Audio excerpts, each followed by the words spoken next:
Hello, welcome to Gardener's World. Now look at these. These are snake's head fritillaries, and they are absolutely at their best. And these are the best of the ones I've got in the garden. In fact, I planted them all the way up this path about 15, 16 years ago. But down this bottom end of the spring garden, they're really loving it. And that's because it floods really regularly, and in winter it can be wet for weeks at a time. And snake's head fritillaries are one of the very few bulbs that actively enjoy sitting in wet soil, particularly in winter. And look how happy they are. They are an extraordinary plant because you've got this reptilian texture and checkerboard colour, and they're all different. And the head of them, before they open, is just like a snake. Now, as well as enjoying the flowers of the moment, I'm going to be planting in my new wildlife pond and also putting some peonies into the new border in the orchard. We're also visiting a couple in Devon who have the National Collection of water iris. They're very beautiful, they're very ephemeral, and they're very floriferous. They come in the most wonderful colours. Well, I just love them. And we're off to the seaside to see how a beautiful garden has been created despite its exposed position. I'm one of those people you can't say don't to. And I think once the challenge was laid down, the determination was there.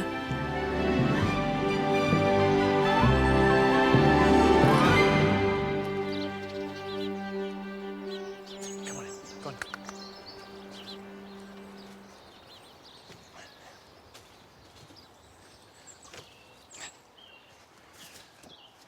Last week, I finished the pond, lined it, and filled it full of water. Well, in the interim period, I've clad it with stone.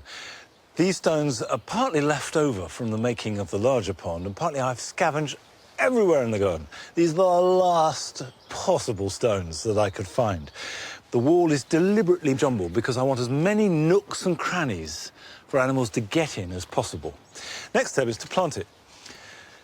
Now, the key thing to remember about planting a wildlife pond is get native plants. They don't have to be exclusively native, but you must have some native plants because insects and animals have evolved to work with them. What you really want is greenery. Greenery around the margins and greenery under the water. And to start with, I've got caltha, the marsh marigold. I've actually got a really good example in the pond on the other side of the garden that's flowering well now and has got established. And these are great because they provide pollen for insects early in the year. They flower in March and April. So you're starting to get the insects in. They also have good foliage when it grows, provides cover. But I'm going to repot them into aquatic baskets. In fact, all these plants will go in aquatic baskets. And you can see it's got a fine mesh that lets the roots out, but also the water in. You can see that the caltha, as you buy it, that is not in a normal compost. That's very low nutrients and quite loamy, i.e. earthy compost with sand in it. And it's really important you don't use a normal potting compost because that will raise the nutrient level in the water too much. It wants to be very, very low nutrients. And all these plants have adapted to thrive in it. And you can buy aquatic compost. You can see that this is effectively sandy mud. So I'm going to put a little bit of that in the bottom. This can be planted into it. And then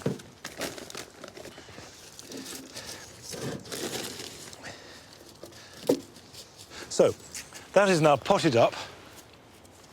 When I put it in the water is going to pour in and keep it permanently wet. And we can pop this over here. I'm putting it over here because it's in full sun, so it will flower better. The pot is submerged so we can't see it. And that is there like that. The crucial thing when you're planting a wildlife pond is to have plants around the edge of the pond and also around the edge at the back to provide cover.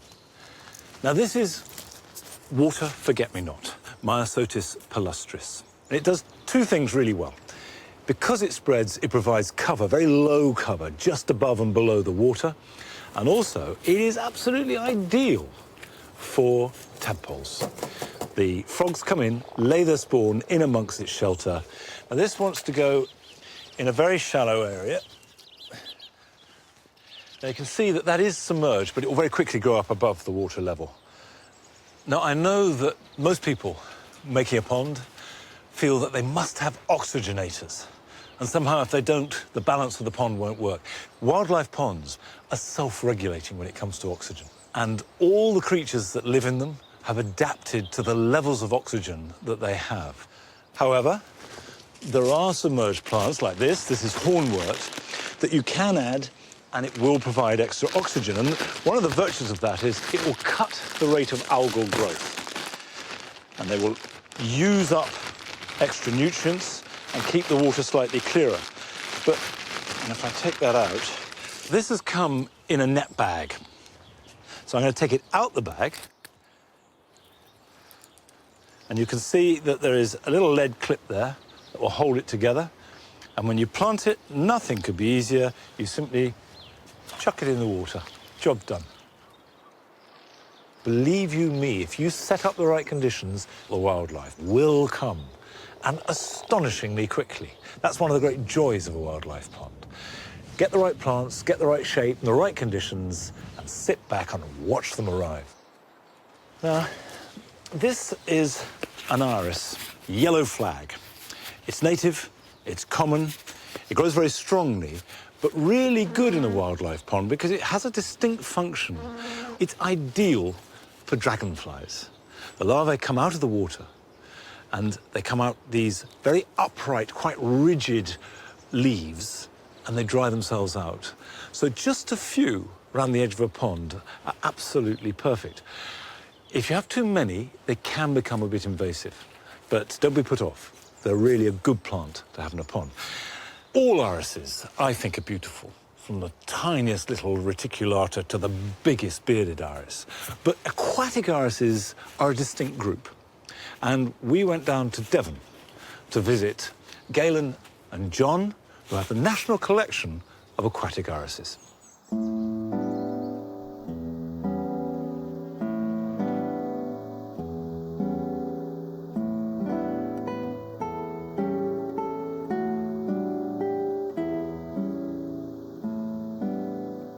We have the National Collection of Water Iris here at Rowden Gardens, which we started in 1982. And from that, we now have about 112 different water irises.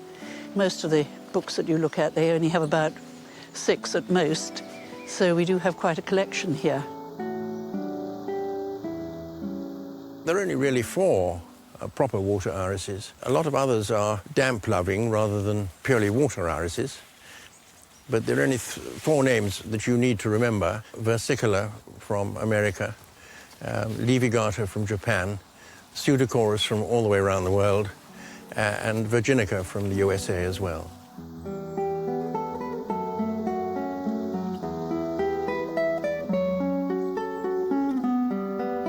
Oh, this is one of mine. I think it's almost the best one. It's certainly the best one I've ever bred, I think, or one of them.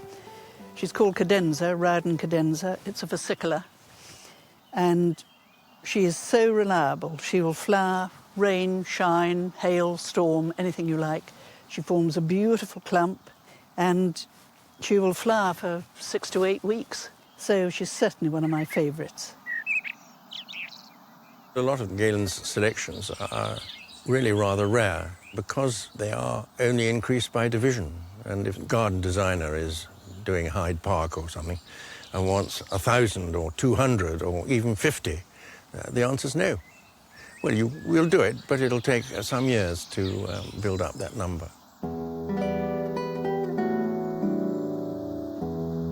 And you notice that all these are named after music. So we've got sonata, we've got aria, we've got all serenade, we've got all sorts of different ones. And this is concerto with this wonderful dark colouring. We've specialised in breeding these versicolors because we feel that for the modern pond they are far better suited. Yes, that's a very important thing to say.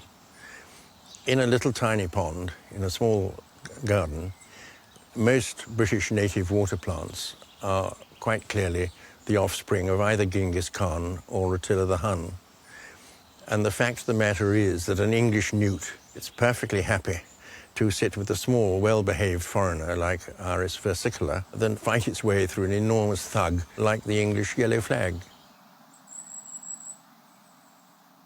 This is quite fun. This is a variegated, lovely variegated iris, and the variegation on that one stays all the year round. So... Yes, it's Iris levigata, one of the Japanese ones. The variegated pseudochorus is quite amusing to sell because its variegation disappears as the season goes on, and it ends up in August being completely green. And so people you've sold it say, I've been done in the eye, but you have to convince them that it will come back variegated next spring.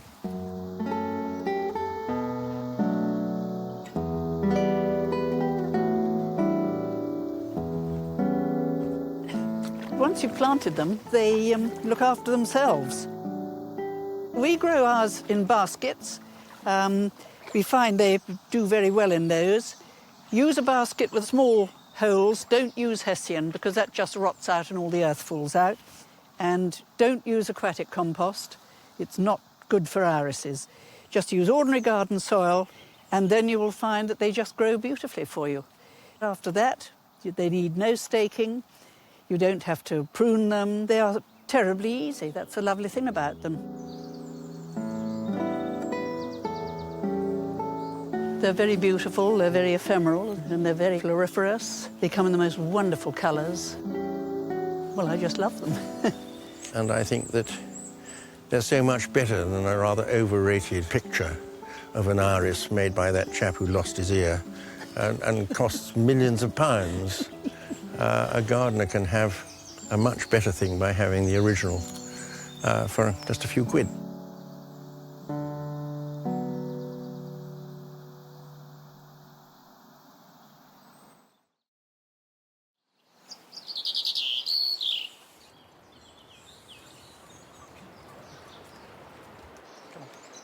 Look.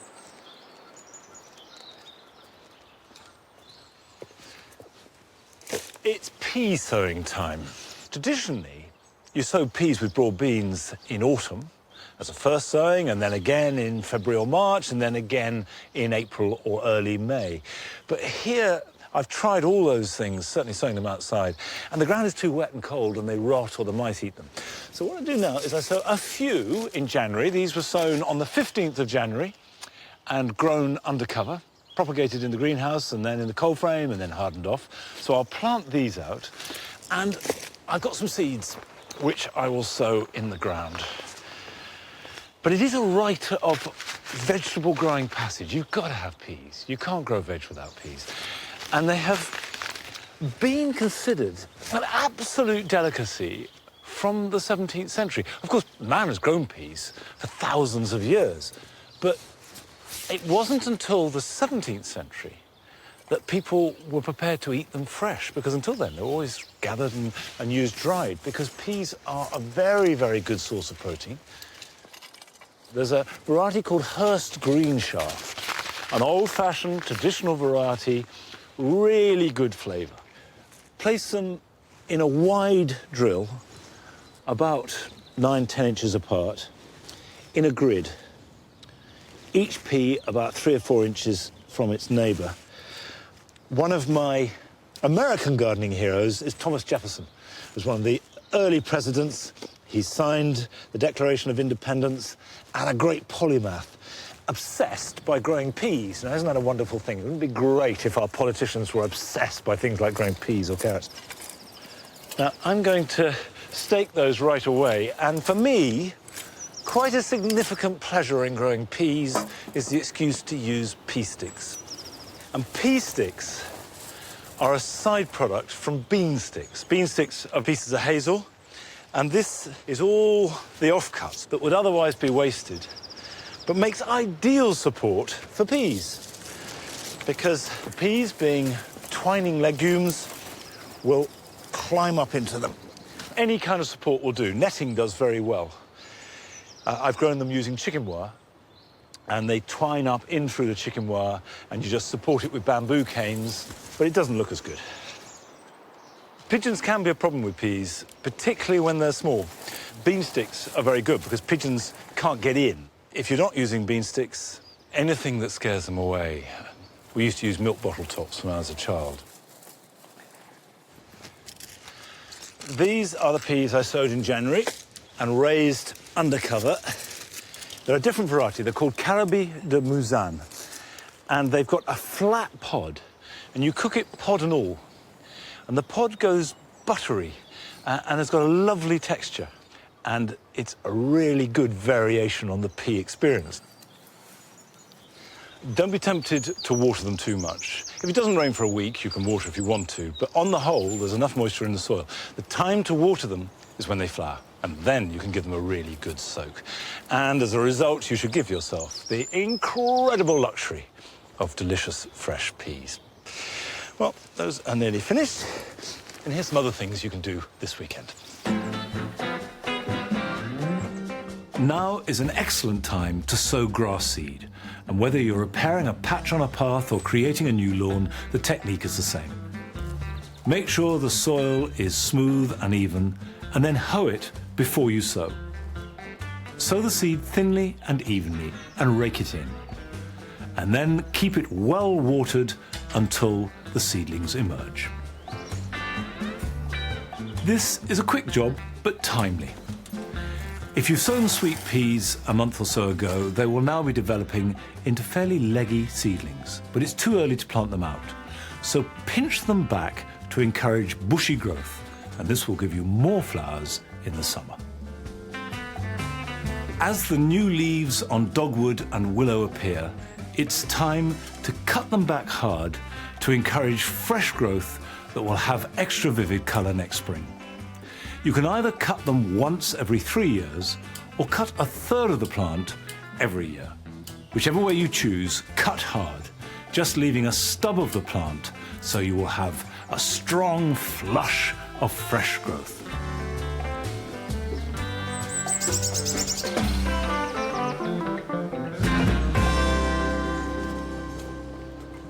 This is the tree peony, lutea, and you can see how the buds are tight balls surrounded by the frizz of the emerging foliage. And these flowers will come out in about a month's time. It's a plant that gives no trouble whatsoever, but I have put it in the right place, so it's got plenty of protection. The hedge behind it stops the wind damaging it. And it's one of those plants that when it finds the right place, it's completely happy. Now, it wasn't hard to give this plant the little bit of protection that it needs to thrive. But Trudy Harrison's garden, down near Chichester, is much more demanding than that.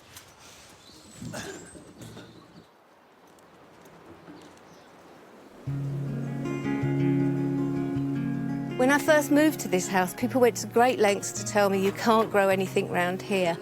We're 150 yards from the sea. We get the biggest winds you ever know. On top of that, you've got the heaviest clay you could think of that you can throw pots with. And everyone along here just had given up. Salt is about the worst thing you can have for gardens. It will sour the soil, so you've got to work on getting your soil right. It'll also burn any plant and strip it bare with the ferocity of the wind. I'm one of those people you can't say don't to. And I think once the challenge was laid down, the determination was there. You've got to choose the right plants and you've got to put them in the right places. Some of the plants I absolutely adore thrive in this sort of climate. You've got the lovely Zalcenaria Dublin with its beautiful bright orange flowers. And then you've got the delicious Coria Dusky Bells, which is just another fantastic plant. It has lovely, beautiful fuchsia-like bells dipped in a little bit of peach. And it's so, so pretty. And I don't understand why people don't plant more of it. And then you've got the glorious Carokia cataniasta, which has the most wonderful silvery foliage and bright orange berries. 100% salt-proof. Would like to see anybody try to damage it. I learnt to garden through an unfortunate accident. I'd had a bit of trouble with my back and I'd spent 6 years in bed. From there, I'd got very bored and I started reading book after book after book and writing to people and picking their brains. And suddenly I started forming a picture of how to make this garden work. I think it is amazing what people can do with a small space. I have exactly the same amount of land as my next door neighbours, but I'd learnt a few tricks. I like using optical illusions. I like trying to make things look bigger than they are. And you can do that so easily by making the eye work. There's simple little tricks like curving a path, because a straight path will make the brain divide what you're seeing and make things seem shorter. So by curving a path, you're making the brain work just that little bit more. By making things undulate, you're making the brain and the eye see a little bit more. And then by going up, it's still giving the illusion of a big tree in a big garden rather than a little tree in a tiny garden. I'm much better than I was when I was stuck in bed for 6 years, but I still have to use a stick and I'm still in an awful lot of pain. And that's where my husband comes in, because he's my enabler. He can carry, he can lift, he can dig. I'm immensely proud of Trudy's achievements with this. She paints a picture. I do, and I put things where she would like them, but she's just got an eye for it, and every view has a depth to it, so there's something in the background with layers of colour.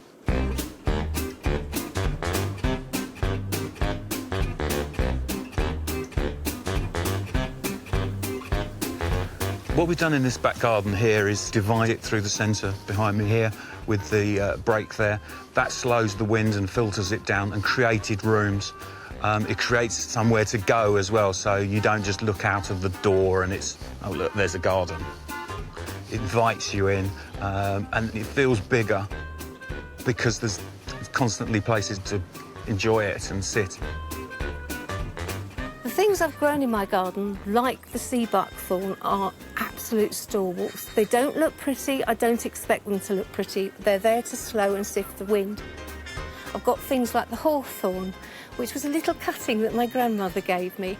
It provides that wonderful cushion to stop the wind coming back in.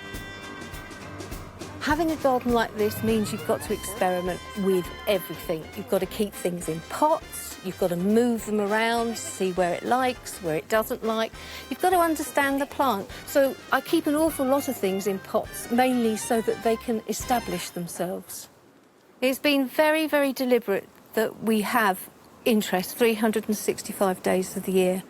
Well, right now, you've got the beautiful ricinus. I love those lovely flame red little spiky balls of interest, and they make a big impact in the garden and cost very little. You've also got the beautiful amistad, the salvia amistad, that lovely purple hooded, oh, it's just poetry in motion. And then you've got this lovely little yellow telekia.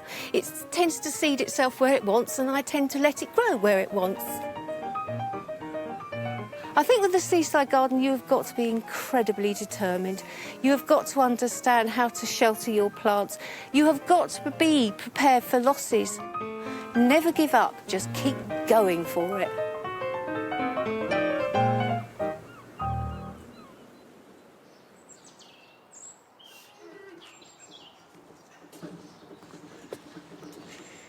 It does go to show that you can make a lovely garden almost anywhere, and the great secret... What? If you put it in there, you can expect to take it out there. Sorry about that. The great secret is to find the right plant for the right place. Now, most peonies do best with some sunshine. There is a bit here where the sun will work through. That's south over there, so the sun will come through to this piece. So I'm going to plant my herbaceous peonies right here. And this has been dug over, they've got a mulch there, so if I dig that out, if your soil is thin or very solid clay, add plenty of compost or manure. And I'll thank you for that. All right, some grit in that planting hole.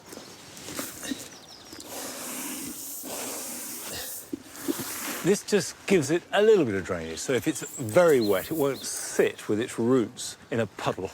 Now, this is Sarah Bernhardt, and it's got wonderful pink, slightly silvery, rather large flowers, and I've chosen it to go with the blossom of the pear and the apple tree. Of course, it's named after the famous actress Sarah Bernhardt, who acted in Paris and was known for making great dramatic gestures, and probably the most dramatic of the lot was flinging herself off the edge of the stage and promptly breaking her leg in the process.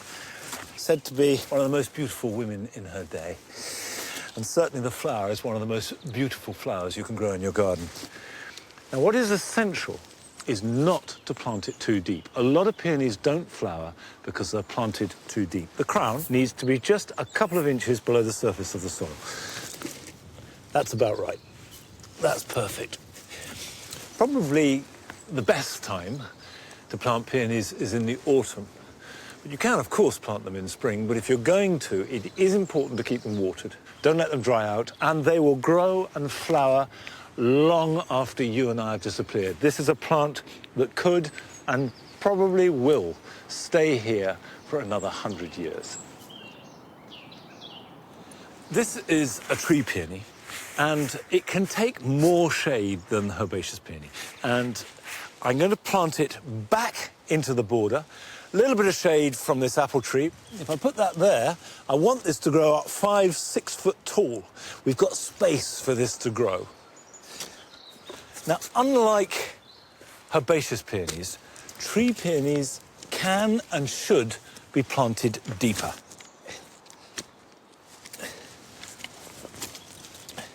And almost all tree peonies are sold grafted onto a rootstock. So they can go in the ground, that can go in a little bit higher than that. If I push some of the compost down, there. Because the Chinese revere tree peonies, and they developed them 1,000 years ago, and then the Japanese took them on and developed them beyond that. High Noon has got yellow flowers, slightly double, and just a touch of raspberry into it. So quite blousy, but that's what I like about a peony. I think peonies remind me of a kind of 1940s starlet. Blousy, fulsome, and improving the quality of life just by existing. Well, that's it for now, but I'll see you back here at Longmeadow next time. Till then, bye-bye.